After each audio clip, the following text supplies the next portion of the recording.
Entre 2000 et 2020, l'impôt sur les bénéfices moyens est passé de 28% à 20,6%, chute de 7,4 points. C'est une moyenne à l'échelle du globe.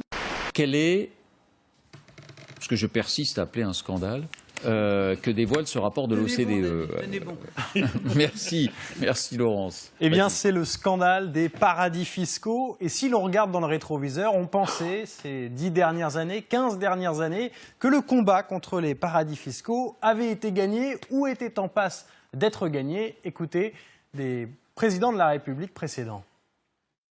Il n'y a plus de paradis fiscaux.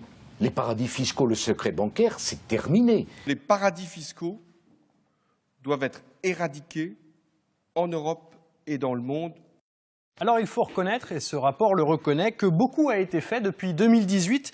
Les banques suisses, par exemple, échangent des informations sur les comptes qui sont détenus sur leur territoire, échangent d'informations avec des pays européens notamment. Cela met à mal le secret bancaire. Et puis beaucoup de pays qui n'avaient pas d'impôt sur les bénéfices en ont mis en place. C'est le cas d'Andorre, c'est le cas aussi des Maldives qui étaient considérées alors comme un paradis fiscal. Mais il y a toujours un scandale parce que de l'argent échappe encore et toujours aux caisses de l'État.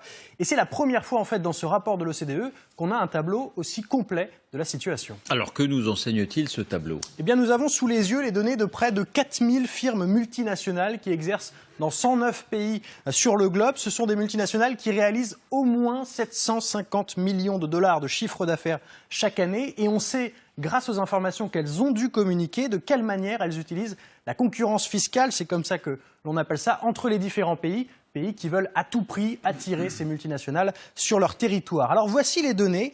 Entre 2000 et 2020, l'impôt sur les bénéfices moyens est passé de 28% à 20,6%, chute de 7,4 points. C'est une moyenne à l'échelle du globe, mais si on rentre dans le détail, 109 pays ont été passés en revue par l'OCDE. Sur ces 109 pays, vous en avez 21 qui ont toujours aujourd'hui un taux d'imposition au-dessus de 30%. La France, par exemple, nous avons un taux à 32%. Le Brésil, c'est moins connu, mais le Brésil a un taux à 34%. 21 pays, il y a 20 ans, ils étaient 68, plus de 3 fois plus. Il y en a donc de moins en moins. Il y a une course, en fait, au plus offrant. Dans ce cas-là, c'est une course au moins taxant. Plus saisissant encore, si l'on reprend ces 109 pays, il y a 11 pays ou territoires sur lesquels on pratique le taux zéro. Certains de ces territoires sont au cœur de l'Europe. Vous avez l'île de Man, vous avez Guernesey, Jersey.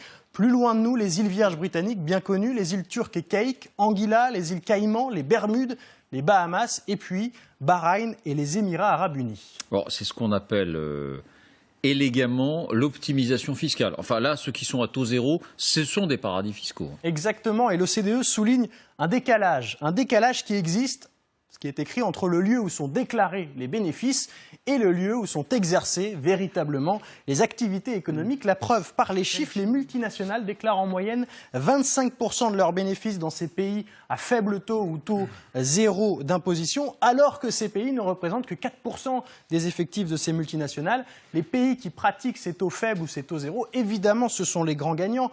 Prenons les Seychelles, par exemple. Aux Seychelles, les impôts payés par les entreprises atteignent 6,7% du PIB du territoire. Pourquoi? Parce que le taux d'impôt sur les bénéfices là-bas peut descendre jusqu'à 1,5%. Évidemment, c'est attractif. En France, ces impôts payés par les entreprises, ce n'est que 2,3% de notre PIB. Je vous rappelle que notre taux est de 32%. Ça donne moins envie peut-être de s'installer en France. Pour rendre tout cela concret, il y a une histoire, celle de Google.